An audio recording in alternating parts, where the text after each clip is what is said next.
નમસ્કાર મિત્રો, સ્વાગત છે તમારું આપણી ચેનલ ગુજરાત જ્ઞાનમાં એક નવા વિડીયો સાથે ટેકનિકલના. તો મિત્રો, ટેકનિકલનો આજે 12મો ભાગ લઈ આવ્યા છીએ. આગળના ભાગ મિત્રો તમે ન જોયા હોય તો એકવાર અવશ્ય જોઈ લેજો. તમારા માટે અગત્યના આઈએમપી પ્રશ્નો મિત્રો આવા કરીને આજે આપણે ઝાઝા લેક્ચર લીધા છે. આ બધા પ્રશ્નો તમારે ખાસ જોવાના છે. એનું કારણ છે કે આમાં તે પ્રશ્નો હશે ને હશે જ. કારણ કે આપણે બહુ આઈએમપી બહુ કોરું માખણ એમ કહેવાય ને, કોરું માખણ તમારા માટે ભેગું કરેલું છે. આ કોરું માખણ કોઈએ ભેગું નથી કર્યું. બધા શું કહેવાય કે મિક્સ પ્રશ્નો આપણે એક એમ મોસ્ટ આઈએમપી પ્રશ્નો છે. તમને લાગે કે નહીં આ કંઈક પૂછાઈ શકે એવું છે, બરાબર. પછી તમારા માટે સ્પેશિયલ મોક ટેસ્ટ 149 રૂપિયા. મિત્રો વિચાર કરો, 149 રૂપિયામાં તમને પરીક્ષામાં જે રીતે હોય એવું આખું આયોજન, 2 કલાકનું પેપર, 100 પ્રશ્ન, એમાંય લો, મીડિયમ, એવરેજ, ટૂંકમાં એવરેજ પ્રશ્નો, હાર્ડ પ્રશ્નો, મિક્સ પ્રશ્નો, એવી રીતે પ્લાનિંગ સાથે બનાવેલું છે મિત્રો. 20 મોક ટેસ્ટ એટલે કે 2000 પ્રશ્નો. મિત્રો તમે વિચાર કરો કે તમે 2000 પ્રશ્નો તૈયાર કરશો તો 40% ગુણ ના આવે? તમને આવે જ. એટલે આ 40% પેલા સિક્યોર કરો ને પછી સ્કોરિંગ ઉપર જાઓ. પેલા ઘણા લોકો આ 40% લગી નહીં પહોંચે, કારણ કે ગયા વખતે પણ સીટ ખાલી રહી હતી. એટલે આ વખતે એવું ન થાય. 1600 જગ્યા છે એટલે જગ્યા ખૂબ મોટી છે, 1600 પ્લસ છે, બરાબર. 50 ટેકનિકલ, 50 એક વ્યવસ્થિત પ્લાનિંગ સાથે આપેલું છે. અને પરીક્ષાનો સમય 2 કલાક વિથ નેગેટિવ માર્કિંગ. અને એમાં તમારો મિત્રો રેન્ક પણ આવશે. અને મિત્રો એની પીડીએફ પણ તમને મળશે કે ભાઈ પેપરમાં આપણે કઈ રીતે પીડીએફ કઢાવીને પણ તમે કરી શકશો. તો મિત્રો હજી લગી જો આ પરચેસ ન કરેલી હોય તો કરી લેજો, કારણ કે 149 રૂપિયા બહુ મોટી કિંમત નથી. અને એના પછી ઘણા લોકોની ડિમાન્ડ એવી હતી કે સાહેબ અમને બુક નથી મળી, હવે બુક રીપ્રિન્ટ કરો. હવે એ ન થાય પોસિબલ મિત્રો. એટલે તે બધાને ધ્યાનમાં રાખીને આ 2 બુકની કોપી, ઈ બુક જે તમે મોબાઈલમાં સરળતાથી વાંચી શકો છો, અને સાથે થિયરીની ઈ બુક જે આપણી ક્રીમ છે ને, ક્રીમ, અને 5 મોક ટેસ્ટ, એ તમને 149 રૂપિયામાં દઈ દેવાનું છે. મિત્રો આ વિદ્યાર્થીઓની ડિમાન્ડના કારણે મૂક્યું છે, બાકી આ કોઈ મૂકવાનું હતું નહીં.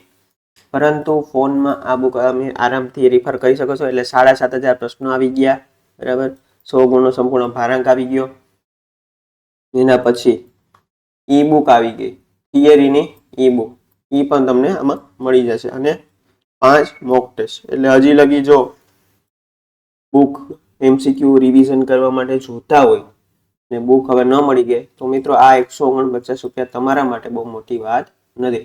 એટલે એક આ પરચેસ કરી લો અને એક મોક ટેસ્ટ પરચેસ કરી લો, એટલે તમારી તૈયારીનું તમે ફાઇનલ રિવિઝન કરો છો એવું સમજી લો. ગમે એકેડેમી સાથે જોડાયેલા હોય પણ એકવાર આ રિવિઝન કરી લેજો. 300 રૂપિયા જેવું છે, બહુ કિંમત જાજી નથી. હવે આપણે આપણું લેક્ચર ચાલુ કરીએ અગત્યના પ્રશ્નો સાથે. એમાં પહેલો પ્રશ્ન છે, આપેલા ચીઝલનું નામ જણાવો. ચીઝલ જે છે વધારાનું મટીરિયલ દૂર કરવા માટેનું સાધન. એમાં આ કઈ ટાઈપની છે? તો કે વેબ ચીઝલ છે, ફ્લેટ ચીઝલ છે, ક્રોસકટ ચીઝલ છે, ડાયમંડ પોઈન્ટ ચીઝલ છે. મિત્રો ચીઝલનું એક આપણે અલગથી બુકમાં 6 પેજનું ચેપ્ટર મૂક્યું છે. એમાં ચીઝલ કયા મટીરિયલમાંથી બનાવવાના છે બધું એ પ્રકાર, અને એ સિવાય એમાં આપણે ચીઝલનો કટિંગ એંગલ બધા મટીરિયલ માટે કેટલો હોય એ ખાસ પ્રશ્ન પણ એક ટેબલ બનાવીને મૂક્યું છે. એટલે એકવાર તમે જોઈ લેજો. મિત્રો આ કઈ ચીઝલ છે? મિત્રો આ છે વેબ ચીઝલ. કઈ છે? વેબ પ્રકારની ચીઝલ આપેલી છે. એના પછી સળગતા પ્રવાહી પર કયા પદાર્થનો ઉપયોગ કરવામાં આવતો નથી? જો પ્રવાહી સળગતું હોય એટલે કે આગ લાગેલી હોય તો પ્રવાહી, એમાં પર કયો પદાર્થ વાપરવો જોઈએ? કાર્બન ડાયોક્સાઇડ એટલે કે CO2, ટીન, રેતી કે પાણી? તો મિત્રો જ્યારે આગ ચાલુ હોય, સળગતું પ્રવાહી હોય, તો મિત્રો એના ઉપર ત્યારે પાણીનો છંટકાવ કરવો જોઈએ નહીં. ફોર્મ ને તે બધું ચાલે, કારણ કે પાણીના કારણે તે આગ સામે પ્રસરી શકતી હોય. જેવી રીતે ઇલેક્ટ્રિકલમાં કેમ કહે છે કે ઇલેક્ટ્રિકલથી આગ લાગેલી હોય તો પાણીનો ઉપયોગ ન કરવો જોઈએ, બરાબર. બાકી સામે ઝટકો આવી શકે, સામેવાળો માણસ પણ ને પણ આગ લાગી શકે. એવી રીતે સળગતું પ્રવાહી હોય એના ઉપર પાણીનો ઉપયોગ કરવો જોઈએ નહીં. મિત્રો આ અગ્નિશામકની એક સ્પેશિયલ ચેપ્ટર આપણે મૂકેલું છે, જોઈ લેજો, અવશ્ય જોજો. અને મિત્રો તમે બધું એમ ન કરવા જાઓ કે હું અઘરું બધા ટ્રેડનું કરું આમ કરું, પણ પહેલા તમે બેઝિક તૈયાર કરો, જેમ કે સેફટી છે, અગ્નિશામક છે, આ બધું, પછી આ ચીઝલ ને બધા છે, સાધનો છે, પછી મીટર્સ છે, માઇક્રોમીટર, વર્નિયર કેલિપર, આવું બેઝિક તૈયાર કરી લો ને મિત્રો, 10 માર્ક તો અહીંયાથી પણ આવી જશે. ચાલો એના પછીનો પ્રશ્ન શું છે? નોઝલ પીગળેલા પુલને સ્પર્શે તો શું થાય? પીગળેલ જે પુલ હોય એને નોઝલનો સ્પર્શ થાય, બરાબર, તો શું થાય? સ્પાર્ક, સ્મોક, બેકફાયર કે ફ્લેશબેક? તો મિત્રો ત્યારે શું થાય? બેકફાયર, પાછી ફાયર થવાની શક્યતા રહે. બેકફાયર, પીગળેલ પુલ હોય મિત્રો એ ગરમ તો હોય જ, એટલે હીટ તો તરત પકડી લે, અને એને નોઝલ સ્પર્શે એટલે તરત જ હીટ પકડાઈ જાય, એટલે બેકફાયર કહેવામાં આવે છે. પછીનું, મેટલ પાર્ટની લાઈફ કેવી રીતે વધે છે? મેટલ પાર્ટ્સની લાઈફ વધારવાની છે તો આપણે કઈ રીતે કરી શકીએ? ગ્રીસિંગ કરીને, ઓઇલિંગ કરીને, પોલિશિંગ કરીને કે પેન્ટિંગ કરીને? તો મિત્રો મેટલ પાર્ટની લાઈફ વધારવા માટે આપણે પેન્ટિંગનો ઉપયોગ કરીએ છીએ. મિત્રો એક વસ્તુ યાદ રાખજો, કોઈ પણ વસ્તુને જેટલું તમે સાચવો ને, જેટલું એને મેન્ટેન કરો ને, એટલી એની આયુષ્ય વધે. જેમ કે તમે ગાડી ચલાવો છો તો તમે રેગ્યુલર સર્વિસ કરાવો, રેગ્યુલર એન્જિન ઓઇલ બદલો, તો શું થાય? તો એની જે આયુષ્ય છે વધારે થાય. શિયાળામાં જ્યારે ચોમાસું આવતું હોય ત્યારે તમે ગાડી ઉપર ગ્રીસિંગ કરાવો છો એટલે એને લોખંડનો પાર્ટ્સ કટાય નહીં. એ રીતે રેગ્યુલર તમે પેન્ટિંગ ને બધું કરાવતા રહ્યો ને એટલે મેટલ જે પાર્ટ્સ છે ને, બરાબર, એના ઉપર એક લેયર જમા થઈ, એટલે એ લેયર ઉપર કાટની ઇફેક્ટ ઓછી આવે, પાથરની ઇફેક્ટ ઓછી આવે, એટલે એની આયુષ્ય દિવસે ને દિવસે વધતું જાય. એટલે પેન્ટિંગ એક સારામાં સારો ઓપ્શન છે મેટલ પાર્ટની લાઈફ વધારવા માટે. એના પછી જ્યારે ફિટનેસનું પ્રમાણપત્રની મુદત પૂરી થાય ત્યારે કામચલાઉ વાહનનો ઉપયોગ કરવા માટે કયા ફોર્મની જરૂર પડે છે? મિત્રો તમને ખબર છે કે તમે જ્યારે ગાડી લ્યો છો ત્યારે તમારી પાસે આરસી બુક હોય. આરસી બુકમાં એક વસ્તુ લખેલી હોય છે, ફિટનેસ અપ ટુ, એટલે ત્યાં લગી આ ગાડી ચલાવવામાં કોઈ વાંધો નથી. એટલે ત્યાં લગી છે એટલે તમને ખબર છે કઈ રીતે છે? એ એવું છે કે જે ગાડી દ્વારા જે પોલ્યુશન થાય છે, કાર્બનનું ઇમિશન થાય છે, એ ત્યાં લગી વાંધો આવે એવો નથી. ત્યાં લગી જે રેન્જ છે, બરાબર, જે સિલેક્ટ કરેલી રેન્જ છે ત્યાં સુધી છે. એનાથી વધે તો પર્યાવરણને નુકસાન થતું હોય, એટલે પછી આપણે એને ચેક કરાવવું પડે, એની ચેકિંગ થાય, બરાબર. તો એ ચેકિંગ થાય પછી ઓકે થાય ને તો પછી આપણને એ ગાડીનો પાછી આરસી રિન્યુ થાય 2-3 વર્ષ માટે, પછી આપણે ગાડીનો ઉપયોગ કરી શકીએ. મિત્રો તમને ખબર છે કે જે વિકસિત દેશો છે એમાં જે આ ફિટનેસ સર્ટિફિકેટ છે એ 10 થી 15 વર્ષનું હોય, એટલે એ લોકો 10 વર્ષ કે 15 વર્ષ સુધી ગાડીનો ઉપયોગ કરતા નથી, એટલે પોલ્યુશન કંટ્રોલ થાય છે. જ્યારે આપણે એ લેવલ હજી પહોંચવું અઘરું છે થોડું. હવે કામચલાઉ ઉપયોગ કરવા માટે કોઈ ફોર્મ તો જોઈએ ને કામચલાઉ. હવે કઈ તરત ને તરત તમારી આજે ગાડી આરસી બુક પૂરી થઈને તરત ને તરત તમે આજે ગાડીમાં રિન્યુ થઈ જાય એમ તો નહીં થાય. એટલે ત્યાં કામચલાઉ સુધી એક ફોર્મનો ઉપયોગ કરવાનો છે, અને ફોર્મ કયું છે? Form CF, form સીએફઆરએ, form CFA કે ફોર્મ એલએલડી? તો મિત્રો જે આ જે ફોર્મ છે એ છે ફોર્મ સીએફ. મિત્રો આવા બેઝિક આરટીઓને લગતા પ્રશ્નો, જેમ કે લાયસન્સની કાચા લાયસન્સની અવધિ, પાકા લાયસન્સની અવધિ, એના પછી transport vehicle, non transport vehicle, આ બેઝિક છે ને આપણે બુકમાં એમસીક્યુ તરીકે આપેલું છે, એટલે એ પ્રશ્નો પણ તૈયાર કરવાના છે. એના પછી મિત્રો જે તમને આમ બેઝિક આવું લાગતું હોય ને એ પહેલા તૈયાર કરો, બાકી બધું મૂકી દો. એવું કરશો ને તો તમારું, હું તમને કહું છું, બહુ સારું રિઝલ્ટ આવશે. તમે ધાર્યા કરતાં પણ સારું પરિણામ લાવશો. તમે બધું અઘરું ને ઘણા એકેડમી ઘડીકમાં ઓલું આપી દે, ઘડીકમાં એકેડમી ઓલું આપી દે, ઘડીકમાં આમ, એમ ન હોય મિત્રો. હંમેશા પ્રોપર પ્લાનિંગ હોય, એ પ્રોપર પ્લાનિંગ સાથે જ કામ થાય, બરાબર. ખાડો આપણે કૂવો ખોદવો હોય તો એક જ જગ્યાએ ખાડો કરવાનો, દરેક જગ્યાએ ખાડો કરવા જાઓ તો ક્યાંય પાણી આવવાનું નથી. એક જગ્યાએ ખાડો કરવાનો છે પણ ઊંડો કરવાનો છે. એ રીતે આપણે જે તમને આપેલું છે ને એટલું કરશો ને એટલું 40% તો હું તમને એમને એમ કહું છું. આપણે ઈ બુક વાંચી લ્યો, એમસીક્યુ કરી નાખો એટલે ઇનફ થઈ ગયું. એટલે આપણે આવા લેક્ચર બનાવેલા છે તમારા માટે.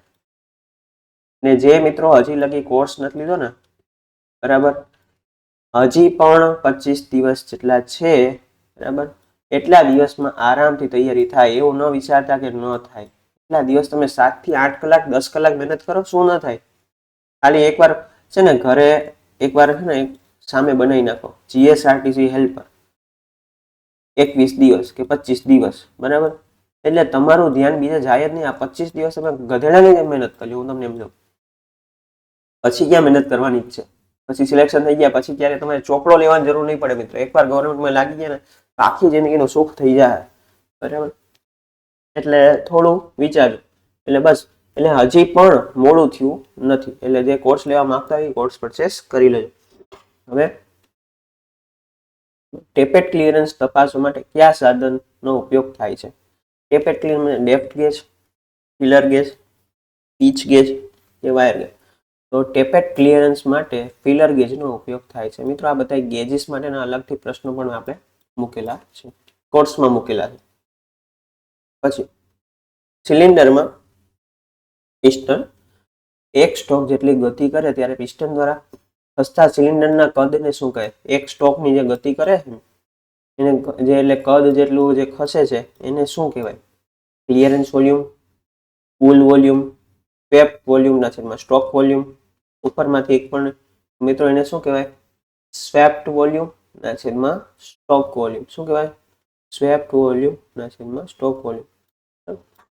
પછીનો પ્રશ્ન, વધુ શક્તિશાળી એન્જિનોના સિલિન્ડર બ્લોક કઈ ધાતુમાંથી બનાવવામાં આવે છે? જે હેવી વ્હીકલ છે એના સિલિન્ડર બ્લોક, એટલે જે ટ્રક છે, બસ છે, એવા હેવી વ્હીકલ માટેના cylinder nickel chrome steel, high carbon steel, vanadium steel કે ગ્રે કાસ્ટર આયર્ન?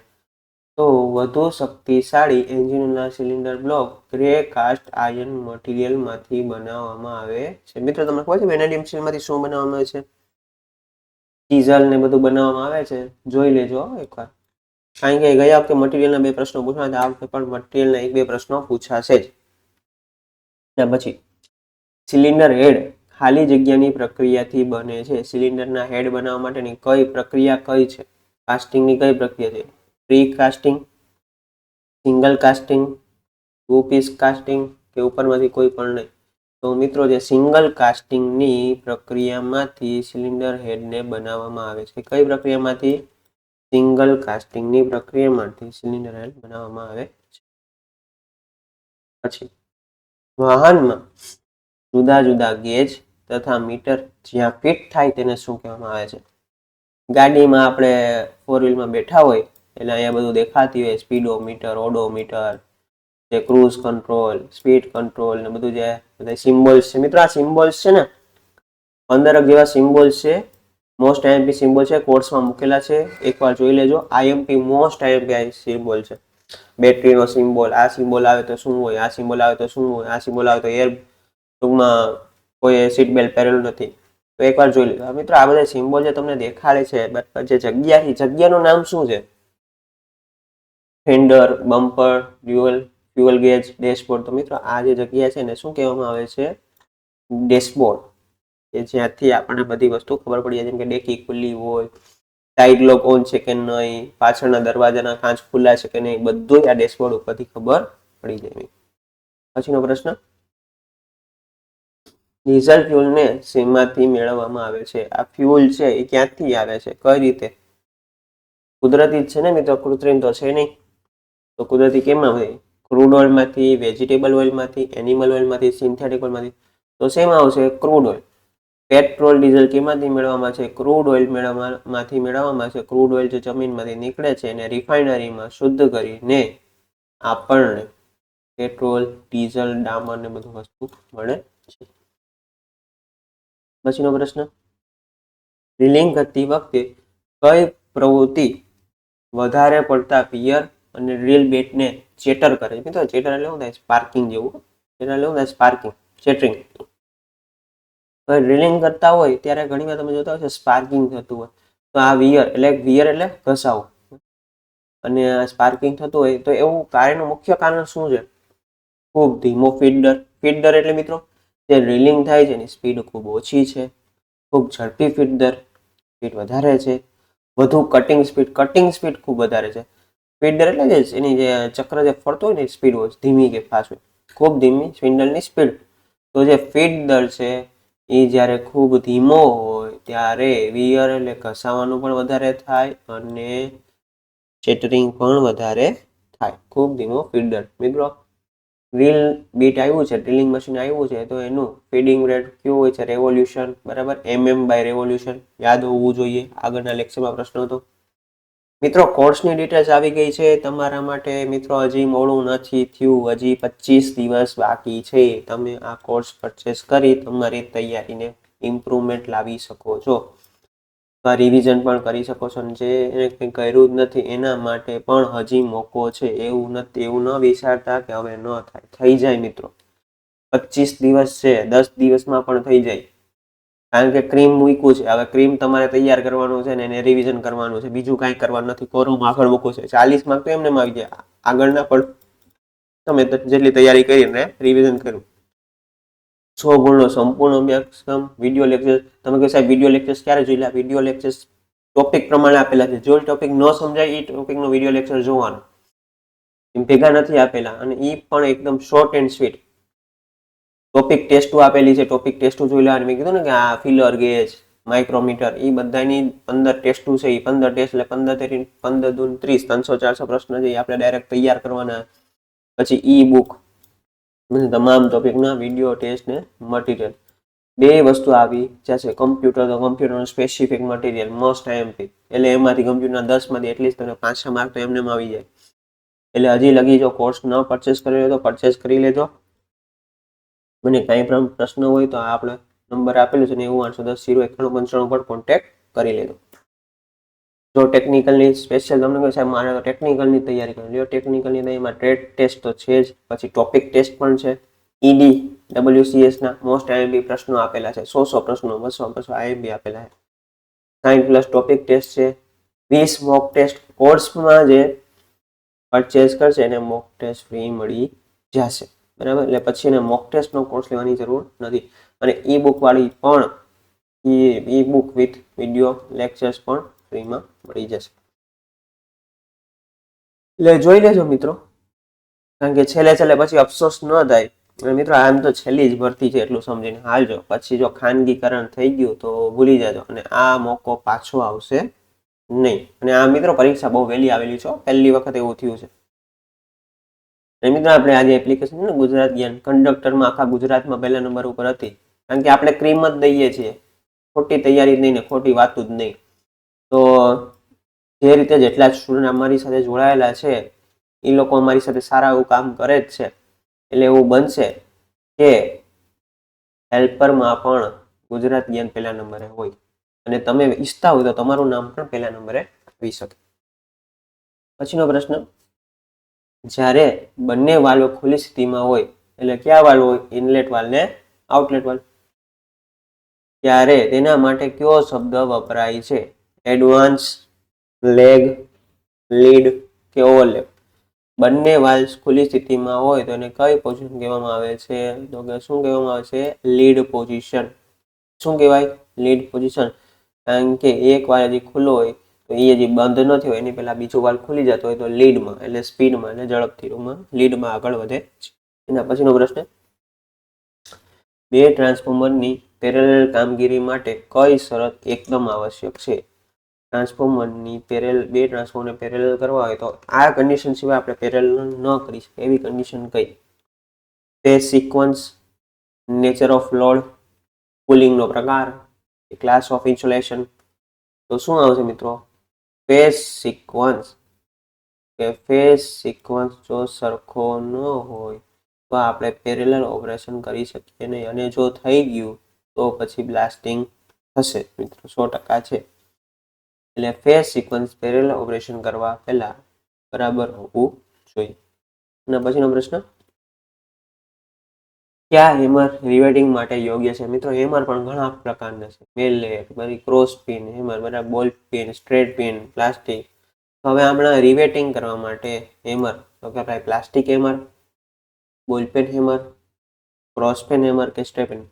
તો મિત્રો જે બોલપેન હેમર છે, બરાબર, તે રિવેટિંગ કરવા માટે સૌથી યોગ્ય છે. મિત્રો હેમરનો સ્પેશિયલ ઇમેજ મૂકી આવી રીતે ઈ બુકમાં. આ ક્રોસ પિન, આ બોલ પિન, આ સ્ટ્રેટ પિન, એટલે તમને ઇમેજ જોઈને કે ભાઈ આ આના માટે વપરાય, આના માટે વપરાય, આમાં આમ હોય, આમાં ખૂણો 90 અંશનો બને. એ જોજો એકવાર. પછી તમે કે સાહેબ તમે ઈ બુક પણ આપણે ઈ બુકમાં દીધું જ એવું કન્ટેન્ટ છે ને કે આપણે એનું કેવું જ પડે કે ભાઈ આ એકવાર જોઈ લેજો. તો પછીનો પ્રશ્ન, કેબલમાં કલર કોડનું હેતુ શું છે? તમે જોતા હશો ને કેબલ હોય એમાં કલર હોય, લાલ કલર, લીલો કલર, પીળો કલર, લીલો કલર. તો મિત્રો આ કલર કોડિંગનો ફાયદો શું છે? કેબલને તો કંઈ ખબર નથી, એને તો લાલ હોય કે પીળો હોય એને તો કંઈ લાગે વળગે નહીં. મિત્રો એનો ફાયદો તો જો કલર કરંટ રેટિંગ દર્શાવે, દરેક સર્કિટને સહેલાઈથી ઓળખી શકાય છે, કલર વોલ્ટેજ રેટિંગ દર્શાવે છે, વાયરની સાઇઝ દર્શાવે છે. તો શું છે મિત્રો? દરેક સર્કિટને સહેલાઈથી ઓળખી શકાય છે. કલર કોડની મદદથી દરેક સર્કિટને, એટલે કેમાં ફોલ્ટ આવે? જેમ કે તમને હું એમ કહું કે આપણામાં જે ઘરમાં જે ફેઝ વાયર છે એ આપણે જનરલી લાલ કલરનો હોય છે. સમજો કે લાલ કલરનો વાયર બળી ગયો એટલે ફેઝ વાયરમાં પ્રોબ્લેમ છે, એટલે ત્યાં જ સોલ્યુશન આપી જાય અને એ જ વસ્તુ કરવી પડે. પછી મિત્રો ન્યુટ્રલ માટે વાયર કયો છે મિત્રો? ન્યુટ્રલ માટે વાયર છે કાળો. મિત્રો આ યાદ રાખજો, આ ઓથેન્ટિકેશન છે. એ તો આપણે ભલે ગેમ વાપરીએ પણ આ વાપરીએ એટલે પરફેક્શન રહે કોઈ પણ જગ્યાએ. પછી મિત્રો અર્થિંગ માટે, અર્થિંગ માટે મિત્રો કેવું વાયર છે? ઓકે ભાઈ લીલું. પછી 3 ફેઝ માટે આર, વાય, બી. રેડ, લાલ, વાય એટલે યલો, પીળો અને બી એટલે બ્લુ. રેડ, યલો અને બ્લુ, આર, વાય ને બી. અર્થિંગ માટે લીલો, ન્યુટ્રલ માટે કાળો. પછીનો પ્રશ્ન મિત્રો, ઇલેક્ટ્રિકલના 5 થી 6 પ્રશ્નો બેઝિક જેવા પૂછાશે, મોસ્ટ આઈએમપી છે અને એ આપણે આપણા કોર્સમાં કરાવેલા છે. એટલે એ 6 માર્ક તો આપણે કન્ફર્મ આવી ગયા કહેવાય. નો પ્રશ્ન, જો કંડક્ટર મૂવ થઈ પોતાની જગ્યાએથી સ્થળાંતરિત થઈ મેગ્નેટિક ફિલ્ડને કાપે તો તે કયા પ્રકારનો ઇલેક્ટ્રોમોટિવ ઇએમએફ ઉત્પન્ન કરે છે? Dynamically induce EMF, statically induce EMF, electrochemical induce EMF, electromagnetic induce EMF. એટલે મિત્રો ઈએમએફ નું પૂરું નામ મને જણાવો. Electromotive force. શું છે? આવું પણ પૂછે. તો મિત્રો જગ્યાએથી સ્થળાંતરિત થાય છે એટલે ફરે છે, બરાબર, જગ્યા બદલાવે છે એટલે સ્ટેટિકલી તો ના આવે એટલે શું આવશે? તો કે ડાયનેમિકલી. હવે આમાં કેમિકલનું તો કંઈ છે નહીં એટલે ઇલેક્ટ્રોકેમિકલ નહીં આવે, ઇલેક્ટ્રોમેગ્નેટિક પણ નહીં આવે. શું આવશે? ડાયનેમિકલી ઇન્ડ્યુસ્ડ ઇએમએફ, જે જનરેટર અને મોટરમાં કામ આવે છે. પછી લુબ્રિકેશન તેલ અને ગ્રીસ દ્વારા કોટિંગ કરવાની સપાટીની સુરક્ષાની કઈ પદ્ધતિનો પ્રકાર છે? આપણે લુબ્રિકેશન કરીએ ને એટલે તેલનો ઉપયોગ કરીએ, ગ્રીસનો ઉપયોગ કરીએ એટલે આના દ્વારા શું મળે? કોટિંગ મળે. એ કોટિંગ એક કઈ પ્રકારની સુરક્ષાનો પ્રકાર છે? પદ્ધતિ છે. કાયમી સારવાર છે, અર્ધ કામ ચલાઉ સારવાર છે, અર્ધ કાયમી સારવાર છે, કામ ચલાઉ સારવાર. મિત્રો આપણે ઘણી વાર આ ટેમ્પરરી કરી નાખો પછી પરમનન્ટ સોલ્યુશન લાવી દેશું એના જેવું. તો આ કયા પ્રકારનું સોલ્યુશન છે? મિત્રો આ કામ ચલાઉ સોલ્યુશન ગણાય. અને શું કહેવાય? કામ ચલાઉ સોલ્યુશન. પછી આપેલા પ્રક્રિયાનું નામ શું છે જ્યાં મેટલના પાતળા સ્તરને અન્ય ધાતુ પર ઇલેક્ટ્રિક રીતે સંગ્રહિત કરવામાં આવે છે? મિત્રો ખાસ મેટલનું જે પાતળું સ્તર હોય ને અન્ય ધાતુ પર કોટિંગ કરવામાં આવે છે. શું કહે છે? કોટિંગ. તો મિત્રો કોટિંગ યાદ આવે ને એટલે આપણે એક વસ્તુ ખાસ યાદ આવે, સોનાનું પાણી ચડાવેલું છે, સોનું ખોટું છે. આવું બને ને? સોનાનું પાણી ચડાવેલી ઘણી બધી વસ્તુ આવે છે તેને આપણે એમ લાગે સોનું છે પણ એ સોનાનું પાણી ચડાવેલું. તો જે આ ઇલેક્ટ્રિકલી જે કોટિંગ કરવાની પ્રક્રિયા એને શું કહેવામાં આવે છે મિત્રો? તો મિત્રો ઇલેક્ટ્રોપ્લેટિંગ, ક્લેડિંગ, એનોડાઇઝિંગ, શેલ્ડાઇઝિંગ. તો શું આવશે? ઇલેક્ટ્રોપ્લેટિંગ. પછીનો પ્રશ્ન, સામાન્ય રીતે કેટલા પ્રકારના રિવેટેડ જોઇન્ટ્સ વપરાય છે? રિવેટના જે જોઇન્ટ છે સામાન્ય રીતે કેટલા પ્રકારના વપરાય? 2, 4, 6, 8. તો જનરલી રિવેટેડ જોઇન્ટ છે 4 પ્રકારના વપરાય છે. કેટલા પ્રકારના વપરાય છે? 4 પ્રકારના. મિત્રો હવે કોર્સની ડિટેલ્સ તો મેં તમને પહેલા જ સમજાવી દીધી, તો પણ એકવાર જોઈ લેજો. 700 રૂપિયા છે, કિંમત બહુ મોટી નથી. બધું આવી ગયું મિત્રો, મોક ટેસ્ટ પણ આવી ગઈ. જો ખાલી ડિટેલ્સ જો, gate test, topic test, EDWS ના IMP પ્રશ્નો, science plus topic test, mock test, e book, theory book, video lectures બધું આમાં આવી ગયું છે. એકવાર કોર્સની વિઝિટ કરી લેજો. બીજું તમારા માટે મોક ટેસ્ટ. મિત્રો મોક ટેસ્ટ તો તમે ગમે એની જોડે જોડાયેલા હોય તમે પણ તૈયાર કરજો, તમારા મિત્રોને પણ શેર કરજો, કારણ કે જ્યાં લગી પરીક્ષા જેવું વાતાવરણ ઊભું નહીં થાય ને તો ત્યાં લગી એક્સપિરિયન્સ નહીં આવે. પછી અફસોસ થશે કે પ્રશ્ન પૂરી નાખ્યો, કારણ કે તમારી ઓનલાઈન પરીક્ષા નથી, ઓફલાઈન છે. એટલે એકવાર અહીંયા ટચ થઈ ગયું ને પછી ખબર પડશે આ તો મારું ખોટું પુરાઈ ગયું. આવા 10 પ્રશ્નો થઈ જાય ને એટલે 10 માર્ક તો જશે, બીજા 18 માર્ક જશે, એટલે અહીંયા તમારો કોન્ફિડન્સ પૂરો થઈ જશે. અને પછી તમે કલાક તો બેઠા છો પેપરમાં કે હજી તો હું કલાક બેઠો છું, બરાબર, મારે તો આ ભૂલ થઈ ગઈ. એટલે એવું નથી કરવું ને, એના માટે આ તમારા માટે બનાવી છે. બાકી અમારે કોઈ એવું પ્લાનિંગ નહોતું. અમે તો ખાલી એવા જ મિત્રો માટે જે અમારી જોડે જોડાયેલા છે કોર્સ સાથે, પરંતુ બધાય મિત્રોને વિચારીને બનાવેલું છે કાયદેસર. અને અમારી સીટ લઈને ખૂણામાં બેસી જવાનું, ટેસ્ટ પેલી ચાલુ કરીને. બીજું આમાં તમને રેન્ક પણ આપશું હવે, જોઈ લેજો. 20 મોક ટેસ્ટ, 2000 પ્રશ્નો. મિત્રો આ 2000 પ્રશ્નો છેલ્લા દિવસે પણ તૈયાર કરજો, કારણ કે 40 પ્રશ્નો આમાંથી હશે ને હશે જ. સરળ, મધ્યમ, મુશ્કેલનું આયોજન અને વિષયવાર ભારાંક છે, ટેકનિકલ નોન ટેકનિકલ બે 50-50 માર્ક. ટૂંકમાં જેવી રીતે પરીક્ષાનું પેપર આવે ને એવી રીતે પ્લાનિંગ કરેલું છે. પછી તમારા માટે ખાસ જેટલા લોકો એમ કહેતા હતા સાહેબ મારે બુક જોઈએ, જ્યાં મેસેજ આવેલા છે એના માટે બુક તો પ્રિન્ટ નહીં થાય, પરંતુ તેની ઈ બુક તમને મળી જશે કોર્સમાં. ઈ બુક તમને મળી જશે કોર્સમાં. ઈ બુક સાથે તમારા માટે એની થિયરીની, કારણ કે તમે હવે MCQ ખાલી તૈયાર કરો, થિયરીની ઈ બુક પણ તમને એમાં મૂકી દીધી છે. સાથે તમને 5 મોક ટેસ્ટ પણ એની સાથે આપી દીધી છે. પછી ન કહેતા અમે રહી ગયા. ઘણા નામ સાહેબ મારે બુક જોઈએ, મારે બુક જોઈએ. એટલે મેં પહેલા જ કીધું હતું કે લિમિટેડ સ્ટોક છે. તો હવે તમારા માટે ઈ બુક આપવામાં આવેલી છે, તો જોઈ લેજો. મિત્રો એક MCQ નો એક મોક ટેસ્ટ, એક ઈ બુક પરચેસ કરી લીધો, તમારા માટે પુષ્કળ છે. જો આ 7600 પ્રશ્નો કરો ને એટલે તમે જ વિચારી લો કે આમાંથી પ્રશ્નો ના આવે. અરે આવે જ ને, શું નામ આવે. કદાચ એવું બને કે 70-80 માર્કનું પેપર આમાંથી ન નીકળે. યાદ રાખજો મારા શબ્દો, બરાબર. તો ઓકે મિત્રો, આજે એટલું રાખીએ. હવે મળશું નવા વિડીયોમાં એક નવા લેક્ચર સાથે. તમારા મિત્રોને વિડીયો શેર કરજો. ઓકે, જય હિન્દ.